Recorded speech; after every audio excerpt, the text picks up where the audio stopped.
एक ये बेकारी हमें गले पड़ गए हैं जिनका नाम तो शरीफ है लेकिन ये अंदर से पूरे गुंडे हैं। इनके अंदर का बुग़्ज़ नहीं निकल रहा। हम आपको ये कहते हैं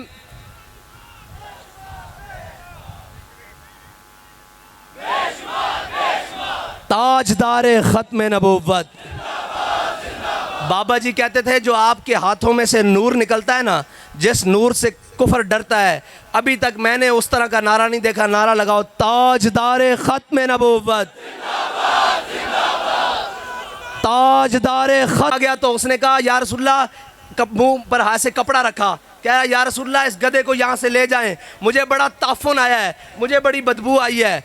तो हज़रत अब्दुल्ला बिन रवाहा भी वहीं मौजूद थे जिन्होंने इस्लाम को टच नहीं बल्कि इस्लाम को पूरा पूरा माना था, जिनका ओढ़ना बैठना इस्लाम था।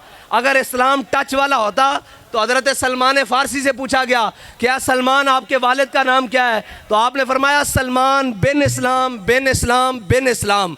तो इस्लाम टच के साथ नहीं आता, इस्लाम जनाब इन बातों के साथ नहीं आता। हज़रत अब्दुल्ला बिन रवाहा मौजूद थे, जब उन्होंने देखा ना कि उसने बात की है, टच वाले ने, वो मुनाफिक ने बात की है कि जनाब हुजूर ये अपना गधा मुबारक ले जाए, मुझे बड़ा ताफ़ुन आया है, तो आपने फरमाया वल्लाहि लहिमार रसूलुल्लाह अत्यबु रिहम मिनका। आपने फरमाया तू हुजूर के गधे से नफरत करता है, अल्लाह की कसम, अल्लाह की कसम उठाई, अल्लाह की कसम हुजूर का गधा तुझसे ज़्यादा पाकीज़ा है।